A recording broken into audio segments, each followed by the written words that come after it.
I'm Martin Russ, author of Optimize the Moment, a guide to lead decisively, plan strategically, and communicate effectively. Welcome to my podcast. Martin, there's a lot of change happening right now around the world. I think it would be a good time for you to share your insights on change management. Well, we've said many times that we live in a tumultuous time and that people are feeling unsettled, whether it be in their business or other organizations where they spend time, and that, of course, often translates to home as well. When I talk to business leaders, they feel like they're having a lot thrown at them. Tariffs are certainly the hot topic of the day, and they're having issues with business development and growing their businesses because they're having all of this thrown at them. Yeah. And a lot of the leaders that I talk to today, they're feeling that frustration. Really, it's a change management exercise because they can't do things the way that they have done them in the past. They need different business models and different levers to pull. So this looking at things differently, optimizing the moment, means looking at change management in a little different way. And so going through a change management kind of exercise and helping them to think things in a different way has proven, I think, to be a very healthy way of looking at things. So how do you implement change in the marketplace? Well, going through a change management exercise, first of all, means looking at a bit more objectively at where you are and where your people are, where the people who are helping you to implement, right? Taking time to empathize a little bit as to where they are. I sometimes think this is a little bit like those times when you and your friends want to go out for dinner, and how difficult it is sometimes to get your friends, everyone to agree on where to go for dinner. And somebody says, "Okay, let's go out for dinner," and somebody says, "Well, where are we going to go?" And invariably the story is it goes around the circle for quite a while before somebody says, "Well, enough. I'm going to actually make a decision." Yeah. And we're going to go here. That's leadership. And that comes out of either frustration or some other tact. But businesses can pivot the same sort of way, right? So there's one person in the group that says, we're going to go for Italian tonight, and then everybody else in the group can say, well, we can either go along, we can go for Italian tonight, or that's not for me. I can pivot, and we're going to go and do something else. But that decision has to be made first, and a lot of times today, it's getting that decision to be made. So that's step one. That's step one. And what I find with a lot of cases, companies are leading with the other end of the equation. So if it's decision and then how and then execution, right, the procurement part, a lot of organizations, sales organizations, are leading with the procurement. Let's figure out how to procure something, and then once we've figured out the procurement vehicle, then we'll get them to make the decision to buy, right? And to be fair, that's how a lot of sales organizations have been incented for years. And so sales folks have been kind of programmed to think that way and work that way. The new models, the new business models, are not going to flow that way. They're going to flow from the decision makers who own the business problems today, the more immediate business problems. So the way I put it, and it's a bit simplistic perhaps, but it's who's yelling at who about what. So what is the issue that needs to be solved today or in the short term? And therefore, how can we task our resources this platform, that platform, to solve for that business problem and get a decision around that. So we make a decision, we're going to go and eat Italian tonight. And then we can begin to address the how part, and then we can begin to address the execution. I know that sounds simplistic, but it is different than how a lot of organizations have operated in the past and have been programmed and have actually incented their folks to work. Especially the organizations that have been programmed to work on, go get me the sale right now, the transactional sale today. It's a different methodology. So when I talk about change management in that kind of equation, thinking about who are the decision makers, where are they today? If somebody's yelling at somebody about something, where are they today? We may not get agreement, actually, on where are they. 5 different people may look at the situation today and interpret it differently. That's okay, right? Be empathetic, be understanding, listen to them, hear where they are. That's okay. What's more important is understand where it is that they're trying to go. Yeah. If you're here today and there is where they need to go, wherever that is, as long as they have an understanding of where it is that they need to go, we can help them. We being whatever that company or organization may be. We can be a software company, we can be a technology company of some other sort, an infrastructure company. We can provide something else entirely. But if in change management, in its crudest form, is helping somebody go from here to there. So you need a plan for that. You need a plan for that. But first of all, you need to help them understand where, if they need to go from here to there, where's here? Okay. Where's here? And then what is, where's there? And then what's the impetus for change? So this, at this moment, there's a lot of fiscal planning underway, and that causes a little bit of uncertainty, and sometimes structural reorganization. So how do you manage the culture and the people when you're implementing that change to make sure that they are giving the best that they have, as opposed to falling back on the status quo? So the in a word, it's communication, and building a common understanding.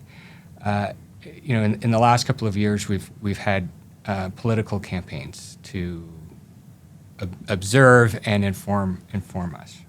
So when I talk about going from here to there as part of this change and change management exercise, quite often you have political campaigns that define the here and the there, right? And they try and differentiate themselves by defining them differently.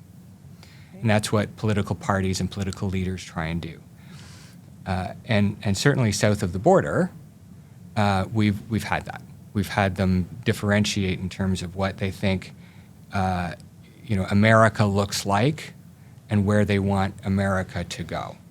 Mm-hmm. And the impetus for change was one candidate versus a Democratic candidate versus a Republican candidate, and Americans could then kind of look at that one was a very disruptive path, and one was, you could argue, more of a status quo type of choice. And as it happens, Americans chose a very disruptive. We want change. They voted for disruption. They voted for disruption. They voted for change. I would argue that that's not uncommon around the world, to be honest. That's, it's happened in many South American countries. It's happened in European countries. That this flavor for change is pretty widely accepted right now. And so we should not be surprised if we are business leaders or we're leading other types of organizations that there's an appetite to do things differently than they have been done over the last, 10, 15, 20 years. Yeah. So we need to be open to new thinking. These have been very unsettled times, very tumultuous times. Are the business models that we have relied on in the past no longer apply? So we need to be thinking about how we do things differently. So understand, here's where we are, and if we're going to go from here to there, what does the there look like? And we better have a vision of what there looks like, and we better be able to communicate it to people, our team, and people want to get out of bed in the morning to be part of a team that knows where they're going. So that roadmap quite often comes in the form of a spreadsheet, or you're asked for a spreadsheet. So again, in talking to leaders of organizations, nonprofit organizations, businesses, small businesses, big businesses, I see very well-intentioned leaders and boards get in front of their membership and get in front of their teams, and they say, there's the budget, there's the plan, and as you say, it's a spreadsheet. It's a bunch of numbers on a page. And I think, what a missed opportunity. What a missed opportunity, because the team who is ready to support you, is there for the cause, is so keen, has just been let down, right? What they want to hear is the vision about, they want to hear the story. They want to hear the why. They want to hear what the cause is about, and the impetus for the change, and they want to hear how we're going to get there. And they need a mission. So it is the mission. It's about the purpose. Actually, the last thing they want to hear about are the numbers on the page. Well, the line items are not. No, yeah. It's the last thing they want to hear about. Not inspiring. The last thing they want to hear about are percentage of profitability and earnings per share and all, don't get me wrong, all of those things are important measures. Yes. Absolutely, they are, and I firmly believe in doing measurement and doing it properly. And the markets need to hear all those things. And having fiscal responsibility. And fiscal responsibility and governance are extremely important. I'm a big believer in that. I've worked in governance for the last 25 years. But if we are to develop a mission and develop a team and inspire the people around us to accomplish that mission properly, we need to communicate as part of the change management purpose, right? We need to communicate that effectively and inspire people. And we also know the status quo has not worked. The status quo has not worked. And so giving... Well, it's not worked for everyone.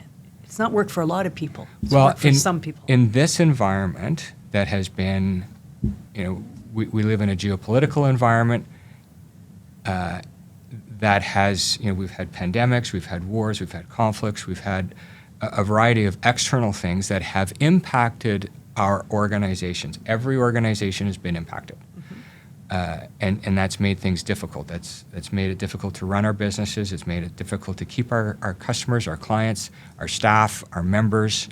It's made things more expensive. Mm-hmm. So everybody has been affected. In this, what I just call a tumultuous environment, we have to do things differently. The business models that we have relied upon in the past don't work. So the status quo doesn't work. Yeah. So in that environment, it is a change management exercise. And so we need to go from here to there. And in that here to there exercise, leaders need to be able to communicate what does there look like. Yeah. Right? And the disruption is there needs to be an impetus for change. Sometimes it is calling out the good, the bad, and the ugly, but sometimes it is simply about illuminating a path. I'm a big believer in intelligence gathering and looking at the data and looking at those very important nuggets of information that truly influence our path forward, sometimes that's not enough. Sometimes, disruption is quite an impactful word, because disruption itself is an impactful thing, right? It's in the marketplace, we know that the only thing that ever really brings about meaningful change is disruption, and there's many, many examples of that, throughout our history, and certainly in political times, that's happening and unfolding before our eyes right now. It shouldn't scare us. Disruption is something to be embraced, and it can be embraced in many ways.